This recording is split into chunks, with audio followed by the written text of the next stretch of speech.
Today we are going to talk about what to do with your FTP results.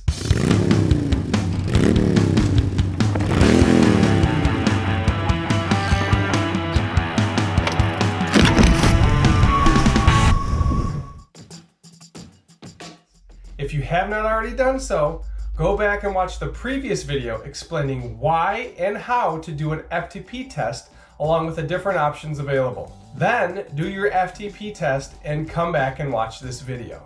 I am going to create an example scenario in order to show you how to plug your FTP numbers into an equation to figure out what your training zones are.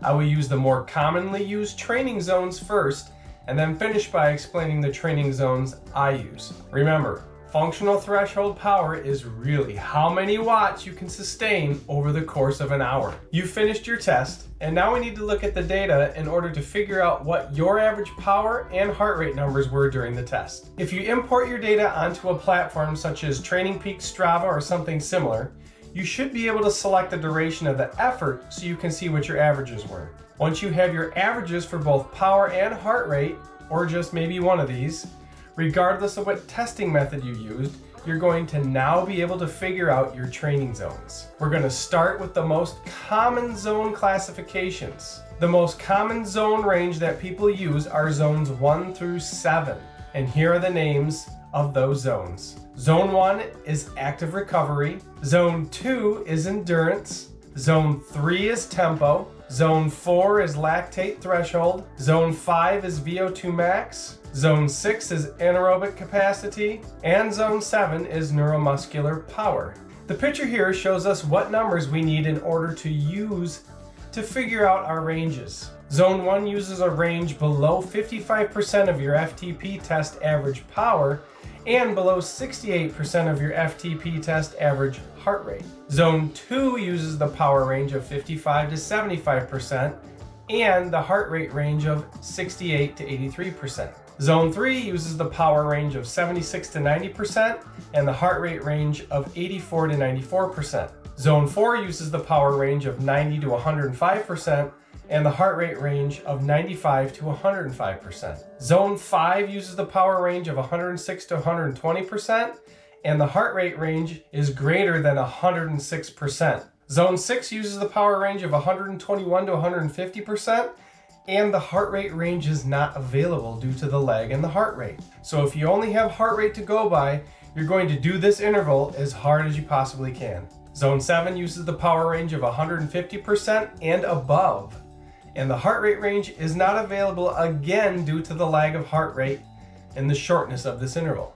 This interval would be all out for the whole interval. Now that we have our zones, let's use an example to figure out the zones. Let's say Jordan finishes his FTP test and the average power he has for the test was 286 watts. His heart rate average was 178 beats per minute. For zone 1, you would take the power number of 286 and multiply it by 0.55, which gives you 157 watts. So in zone 1, he would keep his power output below this number. For his heart rate, he would multiply 178 by 0.68 and get 121 beats per minute. Again, in zone 1, he would keep his heart rate below this number. Zones 2 through 6, we have a percent range. So to find the power range of zone 2, you would take 286 and multiply it by 0.55 and 0.75, which gives you 157 to 214 watts. This would be the range in which Jordan would keep his power output during an endurance prescribed workout. To calculate the heart rate in his zone, you would take 178 and multiply it by 0.68 and 0.83. This gives you 121 to 147. This is where Jordan would want to keep his heart rate during the endurance workout. Use this same procedure to figure out zones 3 through 6 for your power output and zones 3 through 5 for your heart rate zone, as zone 6 is not used due to heart rate lag. To figure out zone 7, Jordan would take 286 times 1.5. That would give him 429 watts.